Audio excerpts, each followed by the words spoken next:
Bonjour à tous, je suis ravie de vous retrouver pour ces fêtes de fin d'année. Voici les titres qui seront développés dans ce journal. Nous prendrons la direction de Paris pour la représentation de La Favorite de Donizetti au Théâtre des Champs-Élysées, une représentation à laquelle ont participé l'Opéra et l'Orchestre Philharmonique de Monte-Carlo. Nous reviendrons sur les actions de l'association Amor, fondée par Tasha de Vasconcelos. La top modèle vient de réaliser une mission humanitaire au Malawi, pays où elle est consul de Monaco. Et puis coup de projecteur sur Olivier Jonot qui vient d'être sacré champion du monde universitaire en combiné. Nous ouvrons donc ce journal avec le triomphe de l'Opéra et de l'Orchestre Philharmonique de Monte-Carlo à Paris. Les deux formations ont présenté La Favorite de Donizetti avec dans le rôle principal la superstar internationale Juan Diego Flores. Le ténor péruvien a chanté pour la première fois le rôle de Fernand. José Sacré était présent lors de cette représentation. Voyez son reportage. Paris, Théâtre des Champs-Élysées, 18 décembre 2013. Après deux représentations triomphales à l'Auditorium Régnier III à Monaco, l'Opéra de Monte-Carlo, ses chœurs, l'Orchestre Philharmonique de Monte-Carlo sous la direction de Jacques Lacombe présentait La Favorite de Donizetti en version concert dans une distribution exceptionnelle réunie par Jean-Louis Grinda. J'ai de la chance, c'est-à-dire que la chance d'avoir la disponibilité de ces grands artistes, de Juan Diego Flores notamment, mais également de Béatrice Soria-Monzon, de Jean-François Lapointe, et tous enthousiastes au même moment pour accepter ma proposition de jouer La Favorite. Ça, c'est la première chance. Après, il faut organiser cette chance pour en faire un succès. Je crois que ça a été fait en principauté. Et puis, alors après, il faut ce brin de connivence avec le monde artistique international qui permet de faire connaître votre travail, de le faire apprécier, et de faire apprécier surtout l'Opéra de Monte-Carlo, et qu'on dise, mais on ne peut pas laisser passer à Paris l'occasion de découvrir Flores dans ce grand rôle, dans ce futur grand rôle de son répertoire. Et le Théâtre des Champs-Élysées, qui est merveilleusement bien dirigé par Michel Franck, je dois dire, a eu l'extrême gentillesse de nous proposer de nous accueillir par le biais d'une production privée qui s'appelle Céleste.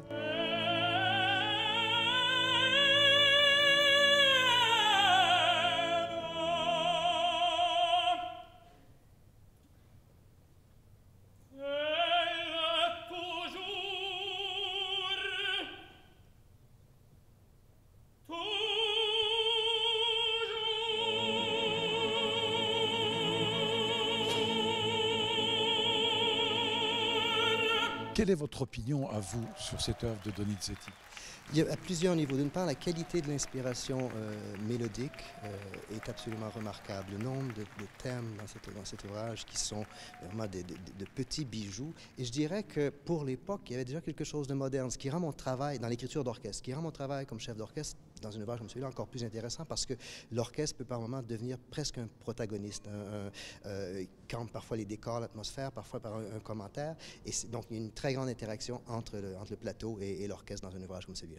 À l'exception de la mezzo-soprano Béatrice Soria-Monzon, tous les artistes de la distribution et le chef d'orchestre interprétaient pour la première fois cette Favorite de Donizetti.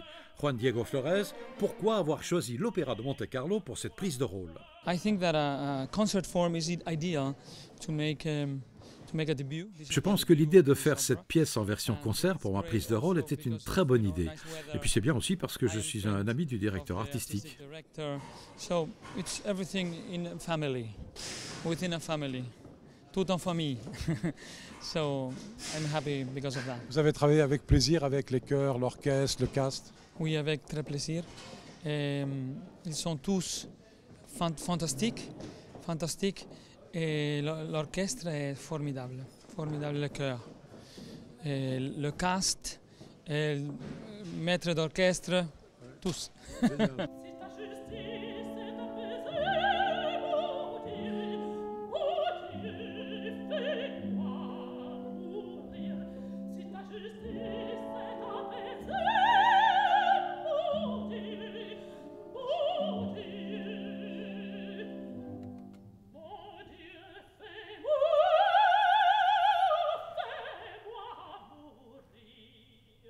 On est en plein dans le bel canto, limite vérisme, donc c'est toujours... on est quand même dans les grandes œuvres, comme le dit, de la tradition de l'opéra français, et vocalement, surtout, ça correspond tout à fait à ma tessiture vocale, qui est entre vraiment le mezzo, voire soprano, donc qui est la tessiture actuellement vers laquelle je tends. Donc je crois que ça correspond encore à voilà, ma typologie vocale, donc ça m'a intéressée.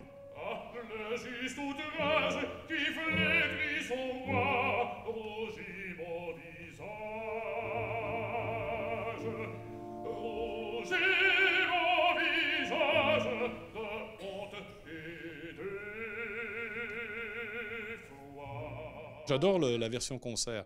J'ai fait ça plusieurs fois et je trouve que c'est une belle approche qui est un peu plus, qui permet en fait d'être, je dirais d'une certaine façon, plus près du public. C'est-à-dire on se concentre uniquement vers le chant, vers la voix et ça amène, c'est un autre plaisir en fait.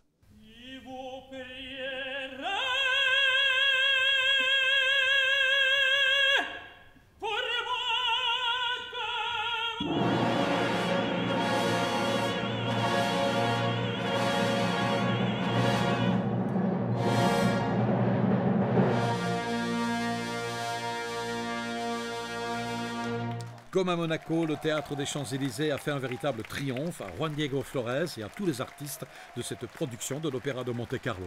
La direction de tourisme et des congrès de la Principauté avait pour l'occasion organisé un cocktail réunissant personnalités et journalistes parisiens.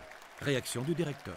On pourrait résumer cette soirée en disant qu'au début de la soirée, il y a un ambassadeur qui était l'ambassadeur de Monaco à Paris qui rentrait dans la salle et à l'issue de la représentation, il y a 1200 ambassadeurs de Monaco à Paris qui en sont sortis. Alors pour nous, évidemment, pour nous, direction du tourisme, c'est pain béni. On a vécu un moment inoubliable, un public de connaisseurs parisiens complètement pris debout, faisant un triomphe à Monaco, à la culture de Monaco. Et décidément, notre véritable ambassadeur, notre plus grand ambassadeur, c'est vraiment la culture. Quant au ténor star Juan Diego Flores, il ne s'est pas attardé au théâtre pour une bonne raison. Demain, je dois prendre un vol très tôt. Mon épouse est enceinte. Bravo, ce sera le deuxième. Et je dois être là parce que anytime, bientôt, oui. Oui. Formidable. Oui, Ce sera le peut-être. deuxième bébé. Deuxième bébé. Ouais, bravo. Merci. Une fille. Une fille. en plus. Une fille. Yeah. Génial. Merci. Bravo, merci beaucoup. Ok. Au revoir. Merci, merci. Thank you. Nous vous en avons parlé il y a quelques mois dans une de nos éditions. Tacha de Vasconcelos est particulièrement active dans le domaine humanitaire au Malawi. Et bien tout récemment, la top modèle et consul de Monaco au Malawi s'est rendue dans ce pays d'Afrique australe pour apporter plusieurs tonnes de matériel médical dans des hôpitaux. Du matériel récupéré auprès du centre hospitalier Princesse Grace. Le récit de Fabien Bonilla. On la connaissait top modèle, ce n'est qu'une facette de la personnalité de Tacha de Vasconcelos. Elle a été nommée en 2010 ambassadeur de l'Union européenne pour les causes humanitaires. Il faut savoir que depuis 2006, ce mannequin a créé son association Amor, qui signifie Aide mondiale orphelin réconfort.